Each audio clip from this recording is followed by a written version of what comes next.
everyone, and welcome to the Fishhead Creations podcast, where I pull out one of my interesting knitting projects every time and talk you through the details. Co-host 1 has landed. Thank you so much to everyone who commented on last week's episode and welcomed me back. It's really a joy to be here and to interact with you, and thank you. And I hope we can grow this little place, and I would love to get back to podcasting regularly and talk to you all the time. I have quite a few more interesting and modified or designed projects to talk about, so I think we have some content for the next time. And also, who doesn't want to watch cats? Right? It's always good to have cats on the podcast. So, as I wrote in the description last week, I forgot actually one essential part of Kusekofta when I was talking about it, because no, I don't do show notes. I know I should, but whenever I sit down to write up show notes, I can't come up with anything, so I just don't do it and go with the flow and forget how things I want to talk about. So the one issue I have with this is the armhole depth. It's really, really narrow and tight. It does fit. I can wear it, it's fine, but I would have preferred it to be at least maybe up to here. And, well, I could have cut the steek further down if I wanted to. There were only a few additional steek stitches up here, but I could have cut down into the yarn, into the fabric further. But the sleeve does fit in here, that's fine. It's just slightly too tight. I think what caused this to happen is my short row gauge, because, well, I didn't check my stitch gauge. I just assume my row gauge is too short, because it always is, and especially because this yarn is finer than the one Scandy used in her sample. And usually a heavier yarn will cause you a difference in row gauge, even if you have the same stitch gauge. So what I assume is that when I measured up to here, I had significantly more rows than she used. I hope you can see anything at all. Well, we just go with it, shall we? So I think I used significantly more rows than Scandian did, and when I started the steek it was already quite far up. And she actually tells you how many rows remain, so I could have checked my gauge and just worked out the math, well, gauge. I was too lazy and I just went with it, and she says, Loki, nobody can see anything. She says if the armhole is too deep, you can sew it up later when you're sewing in the sleeve. So I assumed she had written a very deep armhole into the pattern, and even if my row gauge was short, I wouldn't have to worry about it. Well, apparently my row gauge is very, very short, and, well, as I said, it fits, but the underside of the armhole does touch my arm actually, so I'm slightly restricted in my movement. But it's fine. I can wear it. I still like it, and I think if you bother to check your gauge, you could easily work out how to do it and how early to start your armhole, or to add the steek stitches for the armhole if you wanted to avoid it. It's definitely not a problem of the pattern. It's just a problem of me being too lazy to actually check what I'm doing. But that's last week, and now that the cat has settled somewhere at the edge of what you're seeing, I hope, let's get to this week's project, which is one I'm really excited about. It's my Flamecaller. So those of you who are watching for a long time may remember my runes jumper. I think it was maybe the first episode I ever did about that one. It was one of my very, very early episodes I did about the runes jumper, where I had taken another free pattern on Ravelry and just put in my own yoke design. And this is a further development of it, because the runes jumper turned out slightly too short, so I lengthened it, but it's still based on the same numbers, and it's still based on the same colorwork pattern at the bottom, which I just reused exactly how I did it on the runes jumper. And then the top yoke pattern is also the same. Instead of the band of runes the original jumper had here, which I had taken from another free head pattern, I just added this design, which I didn't really plan what I wanted to do. I had charted out the whole yoke, because of the colors. I wanted to have the chart in the correct colors, and then I just started to click around in the orange area and came up with something that was the swirl in the middle here, and I really like it. I think it really looks like some kind of shaman, maybe some kind of horned figure, this bit here, who raises his arms and calls the flames down on himself. That was my idea behind it anyway. The whole thing was more or less inspired by the color, this wonderfully heathered orange. I just knew I wanted to do something with it, and it had to be some kind of fiery inspired design because it's just such a beautiful fiery color. It's, of course, my beloved Finkhof Merino in Orange Meliert, which is heathered orange, light grey, which is a natural color, and black or charcoal, I think it's called. But really what I wanted to do is use this orange, and I have used it in several other projects so far, and I just love this color to death. It's really such a beautiful color. I really love it because it is dyed on this light grey, so it's a really heathered color. You have some dark hair in it, and it's just not looking so flat as the black can do and many solid colors can do. It is a solid color, obviously, but it still has so much variation in it. And yeah, that's how the Flamecaller was born. I had been thinking about it for at least half a year, more probably, at least 7-8 months, I guess. And I finally just broke down, ordered the yarn, and sat down to design it. And I love it so much. It fits perfectly. You can see some photos of me wearing it, because I actually found a friend who's able to take pictures of me in my knitwear where I don't look like somebody just run over my hamster or something.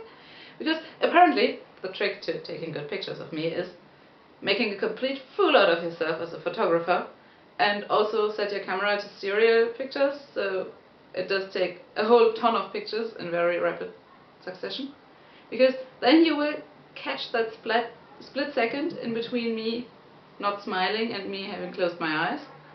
It's the only way to get a decent picture of me, apparently. But she did manage, so thank you very much, Sushi. And I have some pictures on my project page, which will be linked down below, of course. And I'm really happy with the fit. I really love how it sits on me. The construction, of course, I've knitted bottom up, as I always do. I think I started with a body, actually, because I wasn't sure on about the design, and you can see it better on a larger scale, so I started with a body. As you can maybe, hopefully, see, it does have quite a bit of waist shaping, and goes in quite rapidly and then out slowly again, because it's just, well, it really sits so that my natural waist is pretty much at the bottom of the black. So I wanted heavy increases here, or decreases, because I was coming from the bottom, because my waist to hip ratio is quite significantly different. So I needed some pretty rapid, sorry, the jumper is quite dusty already, and it's triggering my allergies. So I did want some quite rapid decreases here to go really quite a bit in, so it doesn't sit too far out on my waist. So yeah, it has waist shaping quite significantly. It does also have strange shaping on the arms, because it's only so few rows of color work, but they do pull it in quite a bit. But I like a sleeve that sits tight at my wrists and then covers my hands. So that's exactly what it does. So the wider orange part sits over my hand usually, and it's really nicely tightly cinched in at the wrists. So yeah, my perfect type of sleeve fit. As you can see here on the underarm, it does have felted already, because I've been wearing it on in spring. I think I finished it in April or so. No, early May. I finished it in early May, and it was cold enough to wear it for quite a while then. The color work starts before sleeves and body are joined, so it's continued all around the underarm, and then they meet in this orange section. And then classic yoke construction. I think the decreases started after this orange and white part, but I'm not quite sure. But yeah, classic yoke constructions, all joined in the round. Some stitches set aside for the underarm and then decreased in. I did add some short rows at the back. I don't usually do many short rows. I really like if it's only slightly raised in the back, and I will also usually put the sleeves further to the front, no, to the back, so I don't have any excess fabric in the back, but I have some more fabric in the front. So I have a different stitch count for the front and back on the body. So that also gives me slightly more room in the front for my bust, and it also helps raise the back a little. So I don't need too many short rows. I think it's 3 sets of short rows, maybe 3 or 4. And that's just enough to raise the back so it sits nice and high, but not too high and it's not bulging. I have done quite a few test knits recently, and many of them had very many short rows, 6 or 7 sets of short rows in the back, and most of the time I find that it's bulging out a little. So when I'm designing my own garments and I'm not testing and following instructions, I will usually only do 3 or 4 sets of short rows depending on the yarn, and as this was quite a heavy yarn, I think I only did 3 sets, and that just gives me a slightly higher neck in the back. As you can see, it's not a huge difference, but it's enough for me to get the fit I want and to get the neckline I want. So yeah, what more to say about it? This yarn is actually a sport weight. It comes at 300 meters per 100 grams, and I knit it at 18 stitches per 10 centimeters, for which I need a 4.5 millimeter needle, so it knit up incredibly fast. And as you can see, if I hold it up like this, it's not, I hope you can see, it's not terribly see-through. So yeah, it's nice and airy and still very, very warm and cozy and snuggly. Yeah, what else? I do want to write up the pattern for this.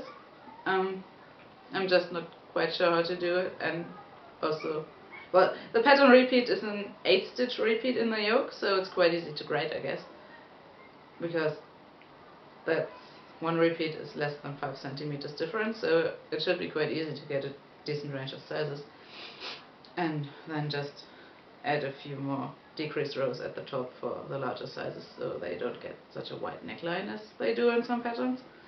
But really, I don't want to put the effort in it before I know I can sell my patterns, and I haven't gotten any updates on that.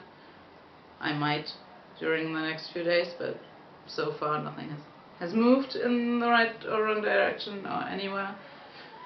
But yeah, whenever I get the possibility to actually sell my patterns, I really want to write up this pattern. I would love to see it in different color combinations, although the name obviously will only make sense if some kind of fiery orange or red is involved. But I think it's just such a fun and kind of floral and delicate yoke design that it really will look good in any color combination. And I would love to see more versions of this. It was really a fun knit, and because it's such a short repeat in the yoke, it's also quite easy because, well, 7 stitches is usually the longest floats I will carry without catching them. So if you have an 8-stitch repeat, you never have floats longer than 7 stitches, which for me makes it something I can knit without ever catching my floats, which is so much easier. I'm currently knitting one of the designs from the first Kofteboeken, and that's a satin sleeve design all over colorwork, and it's knit flat from the underarm up because of the satin sleeves. And just knitting colorwork flat with floats over sometimes 17 stitches. It's beautiful, it will be worth it in the end, but really I'd rather write my patterns in a way that makes the floats shorter. So that's what this is. I'm so happy with it. It was such a relief to get it out of my system after I've been planning it for so long, and I really am quite proud of it. I want to continue to design my own garments because I have so many ideas. I just this morning wrote up one, and I think I want to knit that one quite soon. I just need to finish some other things. And it's just, you may have seen my post on Instagram yesterday where I pulled out all of my sweater garment knits so far, and I counted 29 pullovers and 5 cardigans currently in this apartment, and 2 of those belong to my boyfriend and the others are all mine. And I have at least knit 6 more adult sized garments that I've gifted to other people in 3 years. So I am a garment knitter, I guess I can say confidently, and it's a lot of fun. It's what I enjoy most about knitting, so I really want to take all the design work and design ideas I have into garment knitting and just continue with that obsession. So before I get too far off topic, and move too rapidly and scare my poor kitty cat, I will just sign off here and thank you so much for watching. As always, I will link to everything I talked about and mentioned in the down bar, and you can also obviously find me on Ravelry as Obsti, and there's also a Fishhead Creations Ravelry group now with a thread for All Things Podcast. So if there's anything you would like me to hear me talk about, if there's any questions you have, any kind of conversation you would like to get into, please come over there. I would love to have you on board and to engage with you. And you can also obviously find me on Instagram as Caledoniana, which I will also link to below. And if you just want to talk about something, if you want to see more pictures of what I'm knitting on at the moment, please follow me there and comment and DM me if there's anything, and I would love to hear from you. So thank you very, very much for watching, and I will see you next week hopefully. Bye.